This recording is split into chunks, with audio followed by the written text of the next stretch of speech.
This is so amazing. We have a whole private waterfall just to ourselves.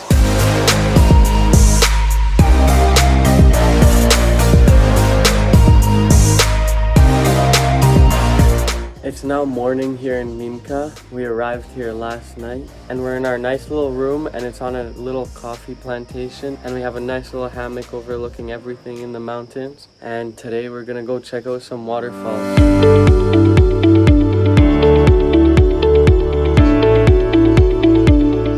Fact about Minca is that it's known for its waterfalls and its coffee, and today we're going to be going on the waterfalls, which is my favorite part, and we're going to be trying some coffee.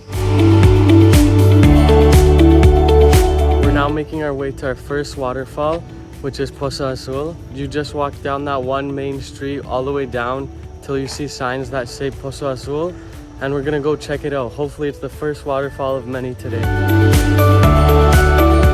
Went to the place right in front of the entrance to Poza Azul where they serve coffee and hot chocolate, and it was about only 3,000 Colombian pesos for each one. Wow, that's honestly really good. Yeah, so our first coffee here. I got a hot chocolate. It's a really popular drink here. Another popular drink they have here is a hot chocolate with cheese. We're gonna try later and see what that tastes like, but this one is really good. It just tastes like melted chocolate. Like, you can taste the richness in the chocolate. We just made it to Poza Azul. It's really crowded. There's a lot of people, but our friend Jorge told us that he knows a spot where we can go into a private waterfall. So if you just follow this path up here from Poza Azul, we go to this one waterfall where we're probably gonna have it all to ourselves. Yeah, I'm about to fade away, cause every time I wake up I feel like it's Monday. Something's going wrong with all the chemicals up in my brain. So we walked down that path for a little bit, and it took us to this entire waterfall that was just completely private. We had it just to ourselves. It was just us and Jorge, and it's honestly so beautiful here. We have the whole waterfall. We can just swim. There's spots to jump off. So follow that path from Poza Azul and you'll make it right here.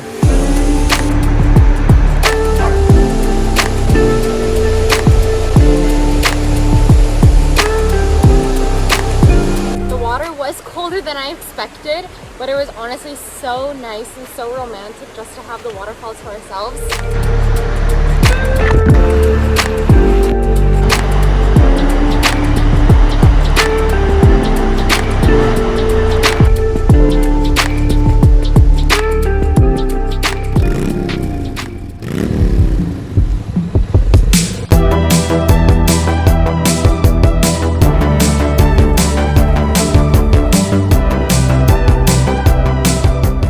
From the waterfall, we took a Mototaxi, which was a really fun experience in itself. And now we made it here to a coffee and cacao plantation where they're gonna show us around on a whole tour on how to make cacao.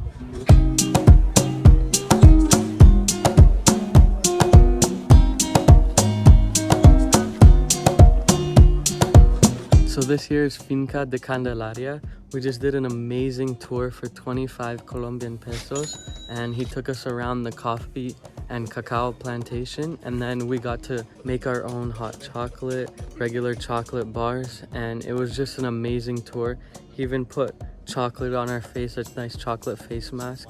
It was honestly one of the best tours. Definitely worth coming here if you're in Minca. That cocoa tour was one of the coolest experiences. He teaches you a lot about how to exactly make the cocoa. He even shows you the process. Colombia is the 9th largest producer of chocolate in the world, and the largest consumer in the world is Switzerland. Guess how many kilograms of chocolate Switzerland consumes a year? Whoever wins gets a shout out in the next video.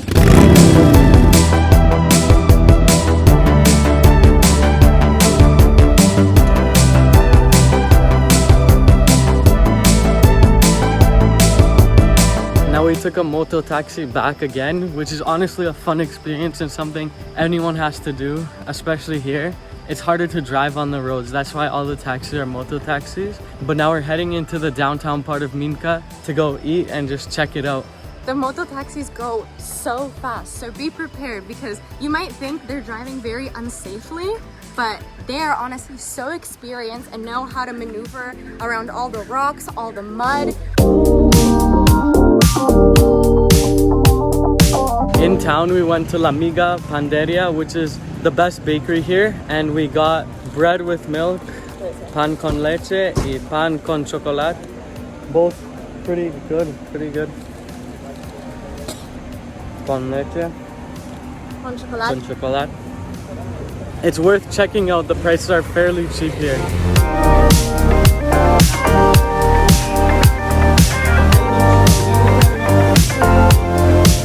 There was definitely a lot of great food options here, but for lunch we chose sativa tacos. We got nachos, 2 sets of tacos, and 2 margaritas for 100,000 Colombian pesos. And all of them were so good. So this is another really great option.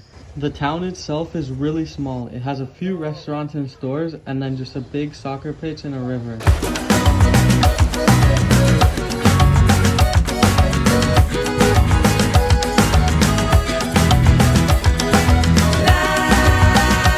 After that, we got some really great green tea and also some locally grown mandarins.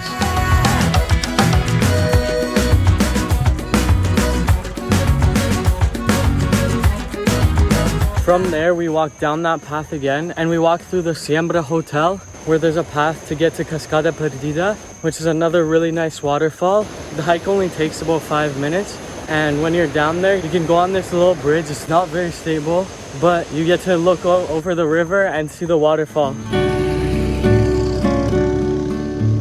It's getting dark now, and there's a couple other things we didn't get to do that we wish we had time for. But the first one is the Sierra Hostel, which is where the really big hammock is that overlooks Santa Marta and the rest of the mountains.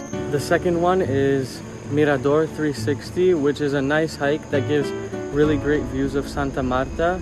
And the last one is Minca Waterfall, which is a paid waterfall that you can also swim at, but we decided to go to Poza Azul instead because it was a free waterfall. We just ate at the Lazy Cat. Honestly, it wasn't the best meal, but we had a ceviche, which wasn't as good as it was at Café del Mar in Cartagena, and the service wasn't too great either. But now we're taking a mototaxi home because it's getting really dark, and I really wish we had more time here in Minca because it's so beautiful and there's so many other things I wish we could have seen, but we have to go on to the next place. So I really hope you liked this video. I hope you guys can come to Minca, and please subscribe to see more about Colombia, and also like because it really helps me out, and I'll see you again in the next one.